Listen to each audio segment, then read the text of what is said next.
Olá, louvado seja o nosso Senhor Jesus Cristo, para sempre seja louvado, glória ao Pai, ao Filho e ao Espírito Santo, como era no princípio, agora e sempre. Amém. Queridos irmãos e irmãs, paroquianos da nossa paróquia Nossa Senhora da Abadia, Diocese de Cristalândia, aqui de Lagoa da Confusão, graça e paz, que Deus abençoe e ilumine a todos nós, nos dando sabedoria e guiando o nosso coração, nesse dia 21 de setembro de 2023, nesta quinta-feira, dia de São Mateus, apóstolo evangelista. Aqui nos diz: Mateus, o publicano, chamado também Levi, passou de cobrador de impostos a discípulo do mestre que lhe dissera: vem e segue-me. Mateus 9:9. O banquete que festejou sua vocação é o sinal do amor misericordioso de Jesus, que chama os pecadores à penitência e celebra a sua reconciliação com o Pai. No seu evangelho redigido para a comunidade judaico-cristã, o Cristo se manifesta como o mestre e o fundador do novo Israel, que promulga a justiça nova no reino dos céus, centrada no amor. É o evangelho da igreja constituída sobre a fé de Pedro, chamada a ser sacramento de reconciliação e de encontro entre Israel e todos os homens. Sua memória, 21 de setembro, é feita pela martirologia jeroniminiana do século VI. E o evangelho que nós temos de hoje é tirado de Mateus, capítulo 9, versículos de 9 a 13. Naquele tempo, Jesus viu um homem chamado Mateus sentado na coletoria de impostos e disse-lhe: segue-me. Ele se levantou e seguiu a Jesus. Enquanto Jesus estava à mesa em casa de Mateus, vieram muitos cobradores de impostos e pecadores e sentaram-se à mesa com Jesus e seus discípulos. Alguns fariseus viram isso e perguntaram aos discípulos: por que vosso mestre come com os cobradores de impostos e pecadores? Jesus ouviu a pergunta e respondeu: aquele que tem saúde não precisa de médico, mas sim o doente. Aprendei, pois, o que significa: quero misericórdia e não sacrifício. De fato, eu não vim para chamar os justos, mas os pecadores. Palavra da salvação. Glória a vós, Senhor. Queridos irmãos e irmãs, celebramos hoje a memória de São Mateus. Mateus, na Bíblia, é o primeiro evangelho que está, mas não é o primeiro a ser escrito. Possivelmente Marcos foi o primeiro, mas como Mateus e Lucas se inspiraram na lógica e na visão de Marcos, então a igreja resolveu colocar Mateus, Marcos e Lucas como os três primeiros evangelhos no começo do Novo Testamento. E João, que tem uma literatura diferente, um modo de ver diferente, uma reflexão diferente, lá como quarto evangelho.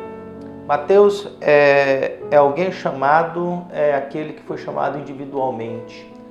Os outros discípulos, ou eles foram chamados em grupos, ou de 2 a 2, né? Os 4 primeiros eram irmãos, foram chamados 2 a 2. Mas Mateus não, Mateus é o 5º discípulo de Jesus, mas ele é chamado individualmente, só ele. E Mateus é um homem que é cobrador de impostos. Haviam duas classificações, dois tipos de cobradores de impostos. Primeiro, os chefes, que eram muito ricos, e depois aqueles que cobravam e prestavam serviço aos chefes que cobravam. E por que eram considerados como pecadores? Porque os cobradores de impostos, eles serviam ao Império Romano. Então, eles serviam ao Império Romano e cobravam impostos, quer dizer, alguém que é da minha terra, do meu país, cobrando impostos do que eu faço para dar para o imperador romano, que não é judeu, que não é do povo de Deus, que não é israelita. Então, todos eles eram considerados: vocês estão explorando o povo.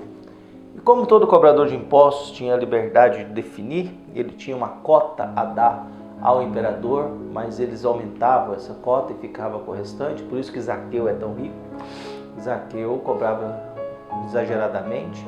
Então nós temos esse Mateus que está ali, cumprindo, servindo o Império Romano. E por algum motivo Jesus passa perto dele e olha: vem e segue-me. Viu? O movimento de Mateus de deixar tudo e seguir Jesus é um sinal de que Mateus é um homem que, apesar de ter suas posses, é um homem que quer buscar algo a mais. Às vezes a gente é assim, né?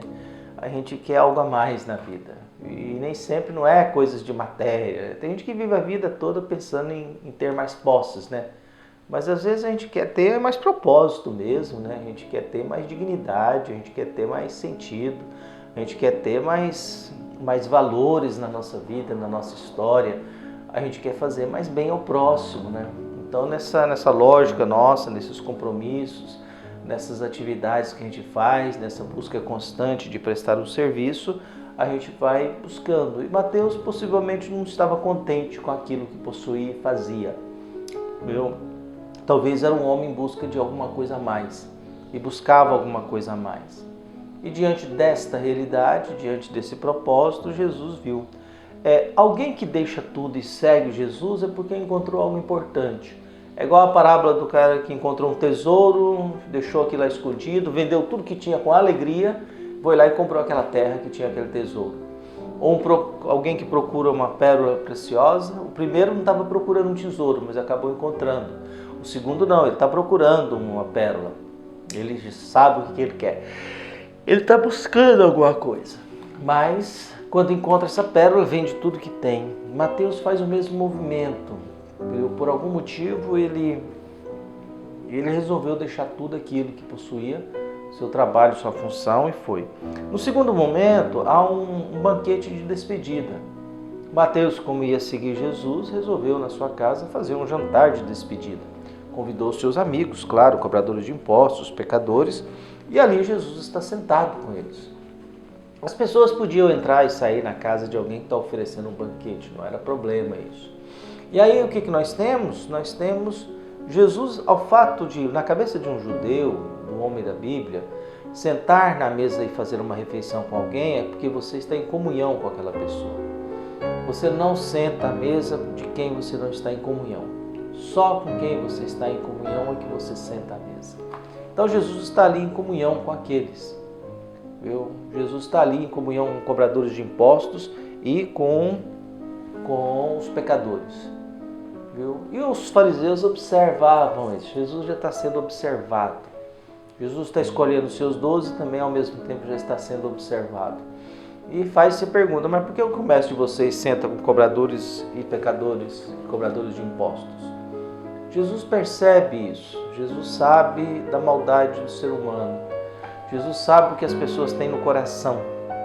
Jesus sabe o que cada um tem, principalmente o ser humano que é contra ele e aqueles que querem de algum modo eliminar.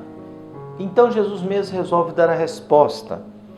E a resposta de Jesus acaba sendo: Jesus ouviu a pergunta e respondeu: aquele que tem saúde não precisa de médico, mas sim o doente. Jesus responde de que o pecado nos deixa doente. E já que vocês são santos, vocês não precisam de mim. Mas esses pecadores e cobradores de impostos precisam, eles estão doentes, eles estão equivocados. Vocês que são fariseus, que não têm pecado nenhum, estão muito bem, então louvado seja. Eles não precisam de mim, mas eles precisam. Mateus quer mudar de vida, Mateus quer sair. Mateus escreve para a comunidade judaica cristã, então ele escreve para judeus. E por isso que ele não fala reino de Deus, ele fala reino dos céus, porque não se podia pronunciar o nome de Deus. Você não se pronuncia o nome de Deus, por isso que ele usa reino dos céus, porque ele está falando para judeus. Então nós estamos aí, Jesus vai dizer, pois é, o pecado que deixa o ser humano doente precisa de médico. Depois Jesus continua: aprendei, pois, o que significa quero misericórdia e não sacrifício. De fato, eu não vim para chamar os justos, mas os pecadores. Essa questão da misericórdia e do sacrifício era uma reflexão do Antigo Testamento, em que as pessoas davam muito valor ao sacrifício. As pessoas davam muito valor ao sacrifício. E Deus pedindo, falou assim, não, eu não quero sacrifício, eu quero misericórdia. A insistência do sacrifício, porque o sacrifício era movimentação econômica, né? Você tinha que comprar um animal, você tinha que doar, você recebia um animal. Então aquilo ali havia uma movimentação econômica. Misericórdia é algo que não dá muita movimentação econômica, né? Então nós temos no Evangelho esse desafio grande, essa busca constante nossa de compreender Deus que vem ao nosso encontro, e aí Jesus já se apresentando. Pessoal, olha, vocês se julgam muito bons, vocês não precisam de mim. Vocês são justos, santos e perfeitos, até porque fariseu quer dizer separado, né? Quer dizer uma pessoa separada para Deus. Então, fariseu não significa eu não me misturo com gente que não é de Deus ou religioso. Então, nós temos no Evangelho esse desafio, Jesus já se apresentando. Mateus é um pecador, convidado a fazer parte dos 12. Jesus participa do jantar de despedida dele com seus amigos. Jesus já começa a ter problemas com fariseus e doutores da lei. E ao mesmo tempo, Jesus já vai se apresentando qual que é a sua missão, qual que é o seu contexto. Eu vim, não para os justos, eu vim para os pecadores mesmo. Eu preciso ajudar quem não está acertando na vida. Que Ele nos ajude quando a gente não estiver acertando também. Um abraço, até mais.